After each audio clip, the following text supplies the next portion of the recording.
Hello, my name is David. I'm an interventional cardiologist in Mexico City. I'm going to present you one of the first cases I did when I was working in a community hospital outside Mexico City. Well, a 56-year-old female without cardiovascular history was referred by her cardiologist for unstable angina. She had been having chest pain at rest for the past 6 months, becoming more and more frequent in the last month. Her ECG was in sinus rhythm with left bundle branch block, and the echo showed a left ventricular ejection fraction of 50% with posterolateral epikinesia. The SPECT was reported with moderate infralateral and septal ischemia. At the moment of the physical examination, her vitals were normal.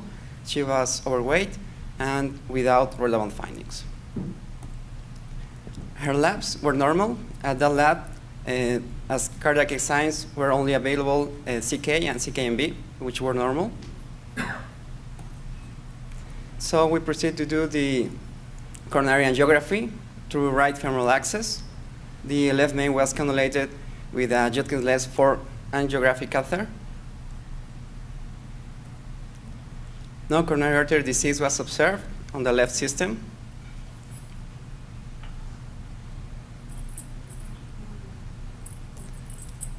Right coronary artery was cannulated with a Judkins-Rice 4 angiographic catheter. Although no damping or ventricularization was observed before contrast injection, the patient had a Shepherd's crook and the catheter was not coaxial. So after the first injection, a right coronary artery dissection was observed and progressed with subsequent contrast injections.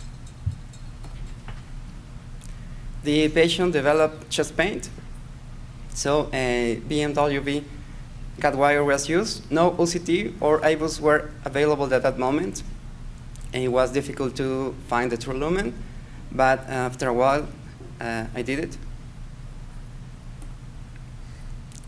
A bare metal stent was successfully deployed, implanted until the dissection distally.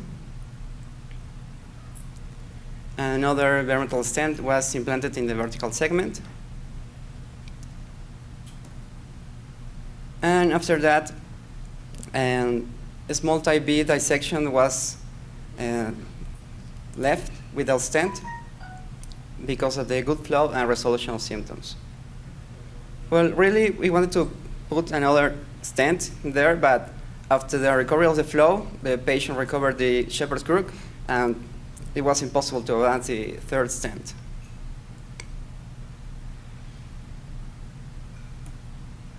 So we did the procedure because of the flow, type B residual dissection, symptom resolution. The fluoroscopy time was 56 minutes, and the contrast was 250 millimeters. 20 hours later, the labs were normal. No CK or CKMB elevation was detected. She was discharged 48 hours later, asymptomatic, and after 1 month, she remained asymptomatic. Thank you.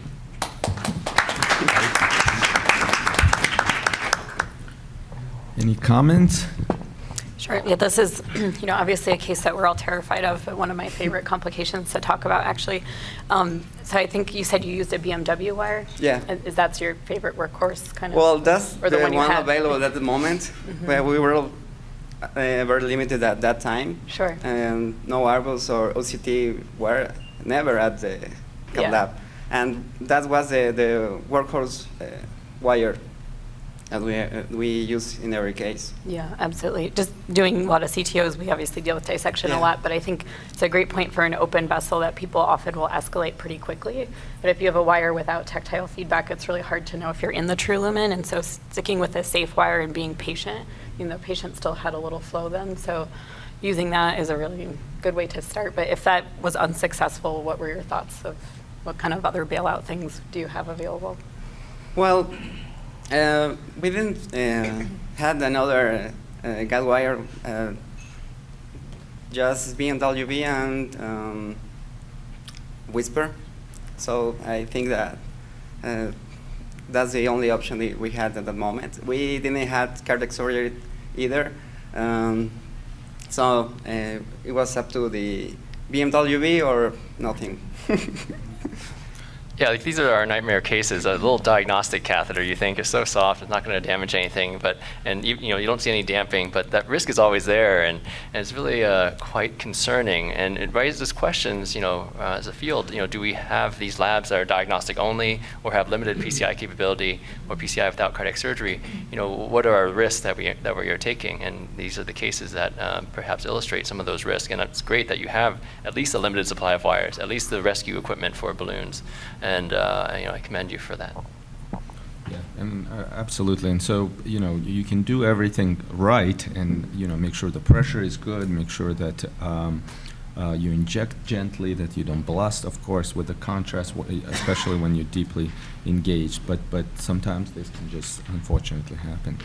Question for the panel. Now that we're doing so much more radial access, and not infrequently, especially with upwards RCAs, the manipulation to engage the RCA is a little bit more complicated and more timely with radial versus femoral. Do you think there's a little bit more risk with these things happening? I mean, we haven't seen anything in the literature, but what's your gut feeling? Yeah, there's a lot of, there's some concern about that because a lot of us are using universal catheters, the Jackies and the Tigers. They sometimes deep seat in the right. And, I loved my Jackie. I thought I was protected with the side hole, which will tend to go, release pressure. It won't inject only at the end hole. But I had one dissection of exactly that, a right coronary artery that was deep-seated, even though the pressure was good. So I think we just all have to be very cognizant of the risk. Gentle injections, keep in mind that your hand injection can be very strong and stronger sometimes than a power injection. So you just have to be very careful and have the ability to rescue it afterwards. But yeah, from the standpoint of radial, I think that's a great point. I mean, is there an underreporting of dissections? Probably. Is it a higher risk from the radial? Probably not, as long as you're not using a universal catheter. Probably the JR, you would think, is still the most gentle catheter. The AL1s, the Jackies, the Tigers that deep seat are the ones that would be more concerning. Yeah, I think it does come up. There's a few times for a case that if we're going radial, then I will use a little bit more aggressive guide. So I have thought, it feels like the stroke thing where there's not really data for it, but occasionally you're like, I think I did that, by some choice that we had. But I think especially if you're really limited, that's where something like STAR technique can be useful, where basically you use even a workhorse bar might do it, but you knuckle down to use blunt dissection. So if you shut down the artery and they're really dying in front of you without another option, it's kind of a dirty way to get flow, and you just balloon down to where the wire pops back in to re-enter, and you can restore flow that way. And we've started using that to avoid some high-risk things for CTOs, but it's one of those techniques where it can come in handy in a case like that. What is the panel's thought on, and maybe for this case, and maybe even for the last case, when you have the dissection, let's say you do, even in SCAT, end up, it's 2 a.m., you're the one that needs to do PCI, the thought on stenting proximal to distal to prevent, further propagation of any dissection proximally.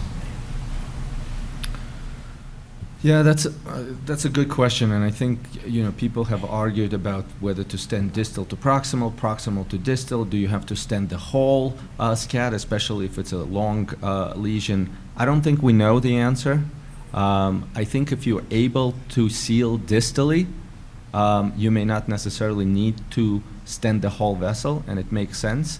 But also at the same time, if it is a long dissection that's going distally, that may not always be feasible. So I think you're going to have to do it on a case-by-case basis.